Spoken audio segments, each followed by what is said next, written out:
السلام علیکم ورحمۃ اللہ وبرکاتہ۔ مفتی طارق مسعود کا بیان کو سنیں اور اس کو آگے شیئر کریں۔ قرآن کے بے حرمتی پر بیان بہت ہی زبردست۔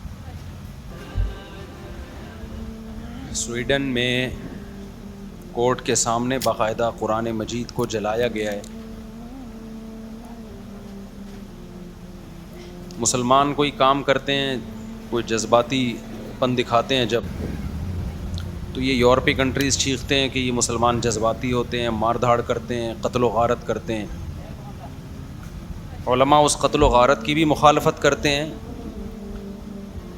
لیکن جو چیز فساد کا ذریعہ بنتی ہے، مسلمانوں کے جذبات برانگیختہ کرنے کا ذریعہ بنتی ہے، وہ چیز بھی غلط ہے۔ دیکھو اسلام نے حکم دیا وَلَا تَسُبُّوا الَّذِينَ يَدْعُونَ مِن دُونِ اللَّهِ فَيَسُبُّوا اللَّهَ عَدْوًا بِغَيْرِ علم، کہ تم ان کے جھوٹے خداؤں کو برا بلا مت کہو، ورنہ یہ بھی تمہارے خدا کو برا بلا کہیں گے۔ حالانکہ اسلام ان کے خداؤں کو جھوٹا کہہ کے بھی کہہ رہا ہے کہ ان کو برا بلا مت کہو۔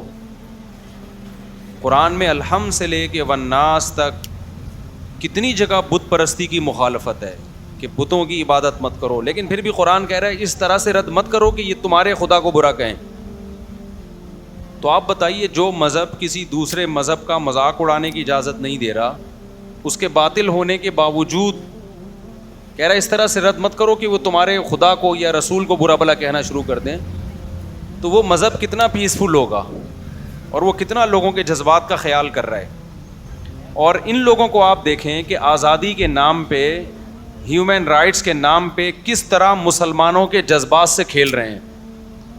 ہم یہ مانتے ہیں کہ یہ قرآن کس کی کتاب ہے؟ اللہ کی کتاب۔ تو جس خدا کو ہم اللہ مان رہے ہیں اور کریٹر مان رہے ہیں اور ہمارے ایمان کا حصہ ہے، اس پہ ہم جان دینے کے لیے تیار ہیں، تو ہم یہ برداشت کر لیں گے کہ اس خدا کے کلام کو ہماری نظروں کے سامنے جلایا جائے؟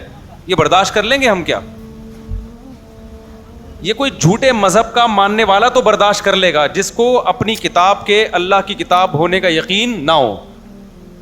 اس کی میں آپ کو ایک مثال دیتا ہوں۔ دیکھو کوئی شخص آپ کے سامنے آپ کے باپ کو مار پیٹ رہا ہو اور آپ چپ کھڑے ہوئے تماشا دیکھ رہے ہیں، تو لوگ کیا کہیں گے؟ یا تو یہ آدمی بالکل بے غیرت ہے، غیرت ہے ہی نہیں اس میں، یا یہ کنفیوژن میں ہے کہ یہ اس کا باپ ہے بھی یا نہیں ہے۔ ایسا ہی ہے نا کہ پتہ نہیں، ہو سکتا ہے یہ میرے والد نہ ہو، ان کی شکل کا کوئی آدمی ہو اور میں خام اس جنگ میں کود پڑوں اور یہ بعد میں پتہ چلا کہ یہ میرے ابا نہیں ہے۔ ہم اگر کنفیوژن میں ہوتے ہیں نا کہ یہ کتاب قرآن اللہ کی ہے یا نہیں ہے، تو ہمارے جذبات مشتعل نہ ہوتے کہ میرے بھائی ہمیں چڑھتے سورج کی طرح اہل اسلام کو، اہل ایمان کو یقین ہے کہ یہ کلام کس کا کلام ہے؟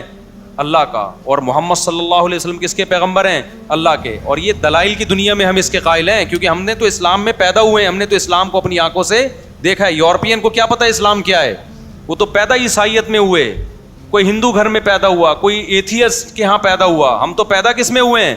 اسلام میں۔ ہم نے تو اسلام کا حسن اپنی آنکھوں سے دیکھا ہے۔ ہم نے فجر کی نماز دیکھی، ہم نے ظہر کی نماز دیکھی، ہم نے عصر دیکھی، ہم نے مغرب دیکھی، ہم نے عشاء دیکھی، ہم نے رمضان دیکھا، ہم نے حج دیکھا، ہم نے زکوٰۃ دیکھی، ہم نے صلہ رحمی دیکھی اسلام میں۔ یہ تمام باتوں کا ہمیں کون حکم دیتا ہے؟ قرآن۔